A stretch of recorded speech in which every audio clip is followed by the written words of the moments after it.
Bisa kita mulai, Ibu-ibu sambil jalan ya.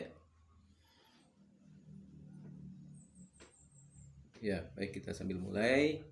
Ya, kita mulai sambil jalan nih ya. Selamat pagi. Assalamualaikum warahmatullahi wabarakatuh ya.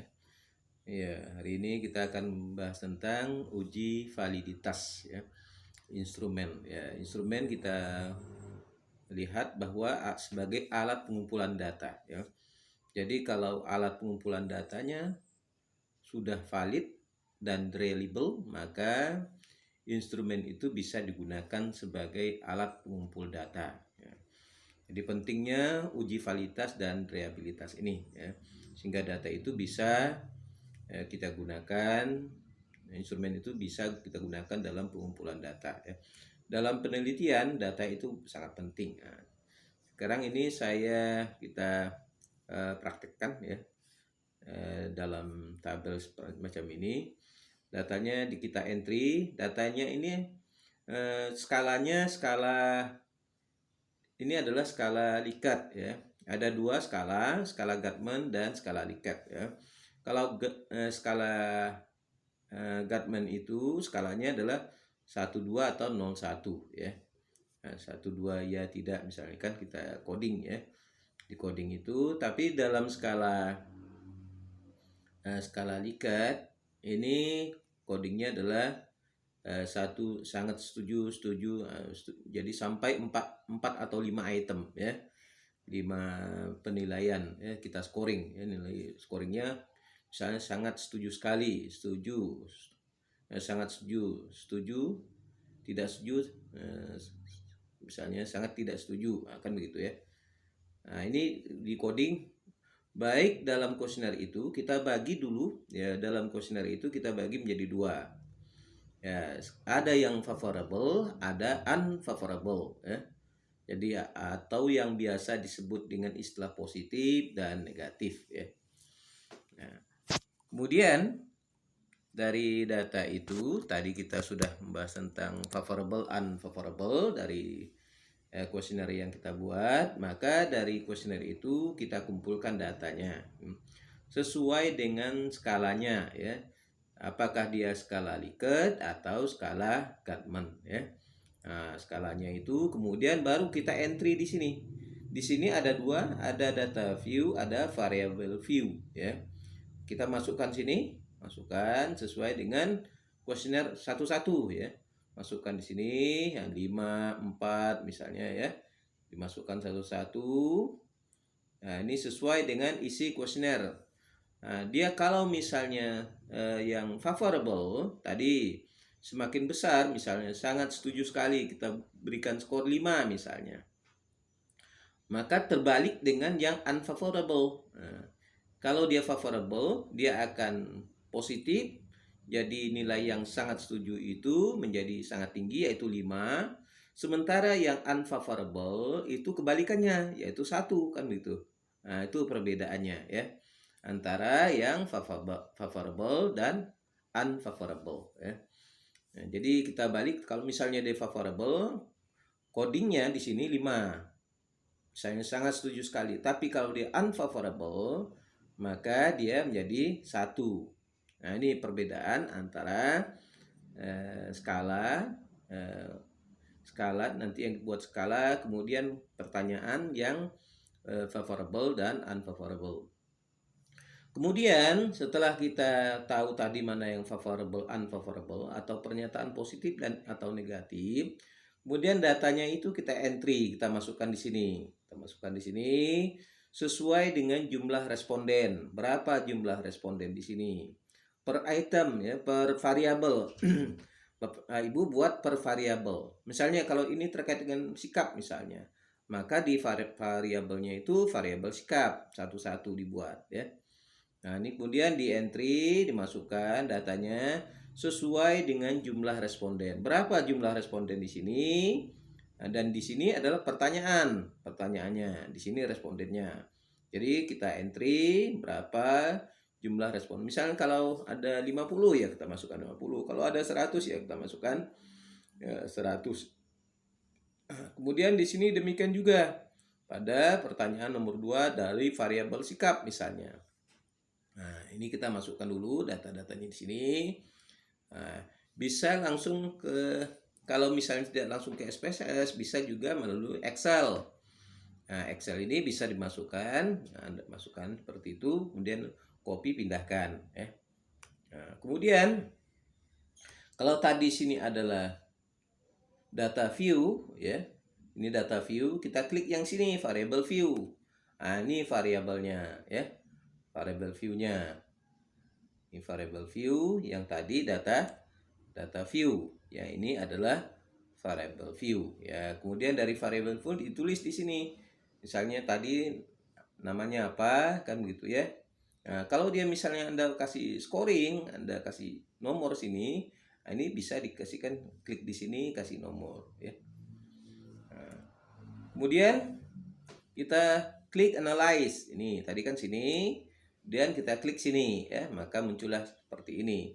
Ada regret, descriptive statistik. Kemudian kita ambil yang scale ya. Scale ini kita ambil ya. Dari sekian banyak ini kita ambil scale.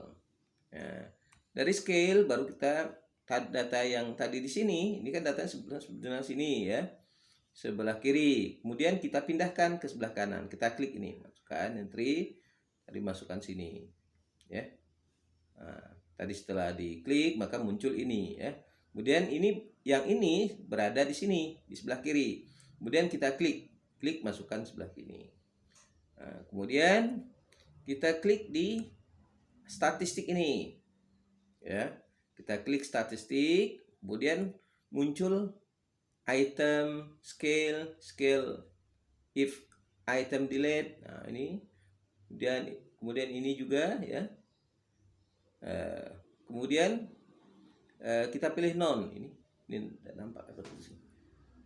Nah, kemudian ini correction ya, correlation ya. Nah, ini mean ya, mean, varian ya, covariance ya. Kemudian kita klik ini none, jadi item, scale if item, delete, ini kita klik semua, kita centang, kemudian ini juga kita pilih, kemudian pilih continue, kemudian hasilnya seperti ini. Nah, ini adalah nilai reliabilitas ya. Nah, nilai reliabilitasnya. Artinya instrumen ini dapat digunakan berulang-ulang karena ini di atas 0,6, maka ini disebut dengan reliable. Karena ini kan 0,625 ya. Berarti kuesioner ini disebut sebagai kuesioner yang reliable. Ya. Sekarang kita mau lihat validitasnya, kita lihat di sini. Nah, di sini. Ya, bisa dilihat di sini. Atau kalaupun nanti kita coba yang uji validitasnya. Kemudian yang ini ya. Yang ini kita bisa lihat yang validitasnya ya. Tadi ini reliabilitas. Ini reliabilitas. Validitasnya bisa kita lihat di sini. Nah, jadi kalau ini bisa kita lihat di sini untuk validitas, kalau reliabilitasnya bisa kita lihat di sini. Nah, ini sebenarnya sama, tinggal kita scroll ke bawah saja. Mungkin itu materi kita. Ada yang mau ditanyakan?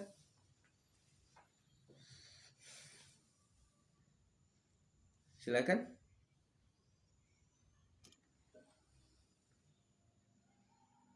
Kemudian Anda bisa lihat di sini ya.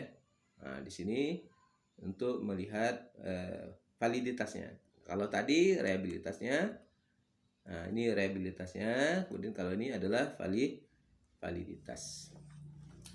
Itu mungkin ada yang mau ditanyakan? Tidak ada? Nah, kita ambil contoh, kita coba praktekkan ya. Apa bisa ya? Kita coba.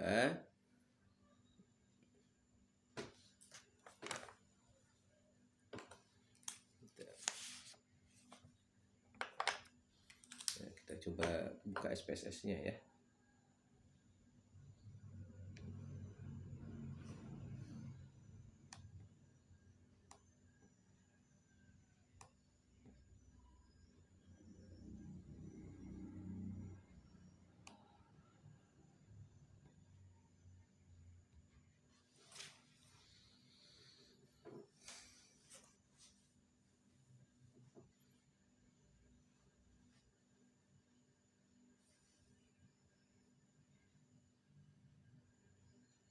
Kita lihat.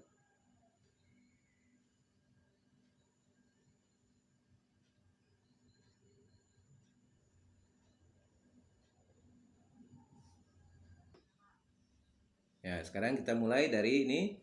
Ini data view, ya, dan ini variable view. Nah, ya. Sekarang dari data view, variable view. Sekarang kita mulai, boleh ngambilnya dari sini, boleh ya, sini juga bisa. Nah, ya, terserah. Dan kita mulai dari analyze. Kemudian tadi scale, ya. Kemudian reliability, kita klik. Data ini kita pindahkan, kita blok, ya, pindahkan ke sini. Kemudian pilih statistik, ya. Kemudian kita klik centang item, scale ke sini none, ya. Nah, kemudian kita klik continue. Dan sini ini lihat skalanya, ya. Jadi kalau dia Gatman, kita klik Gatman. Karena ini adalah yang dicari adalah alpha, maka kita klik yang sini, ya. Kemudian udah kelihatan.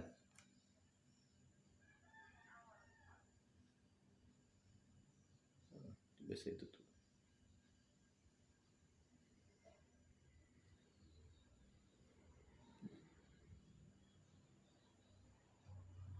Udah kelihatan ya.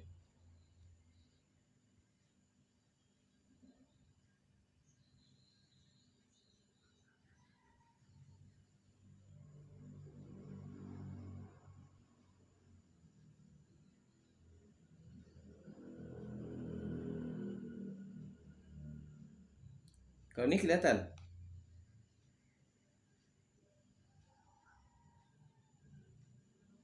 Belum ya?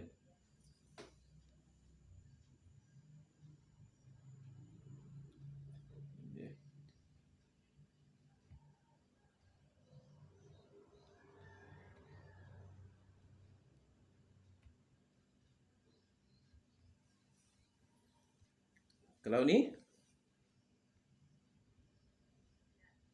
udah kelihatan ya? Nah, ya.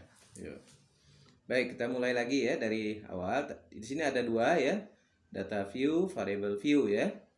Sekarang kita mulai tadi, ini kita tahu sini ada data view. Ini skalanya adalah skala Likert ya.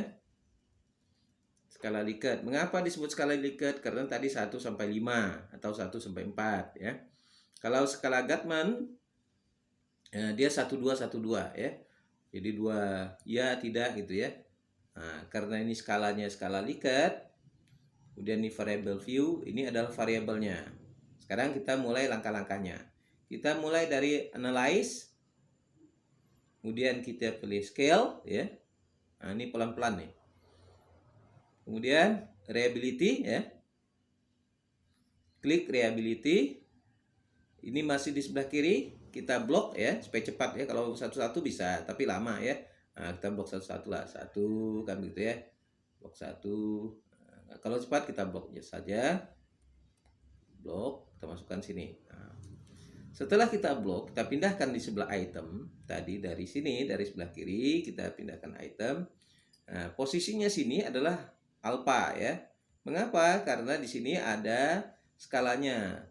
Karena dia bukan skala Gatman, maka kita gunakan yang alpha ini. Kemudian kita klik statistik ya. Klik statistik. Kemudian dari statistik ini kan ada beberapa item yang bisa kita pilih. Yang pertama kita pilih item. Kemudian scale. Kemudian scale it if item delete ya. Kemudian kita pilih sini none. Ya, kemudian kita pilih continue ya. Nah, kemudian sudah ya, sini sudah. Sekarang kita klik OK. Sekarang kita lihat hasilnya. Dari hasilnya ini,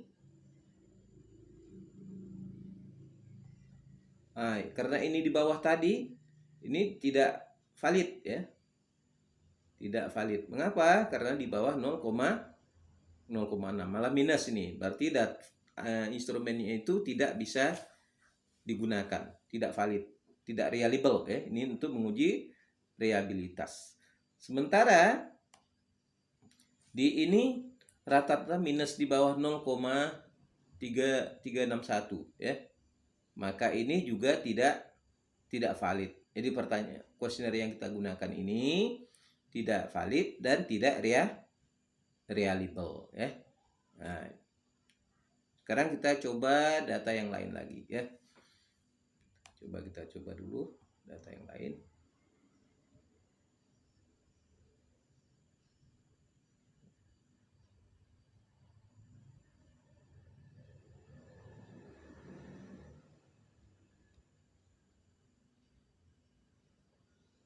Kita coba.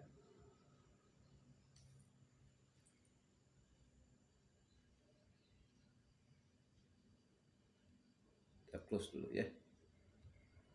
Kita close dulu.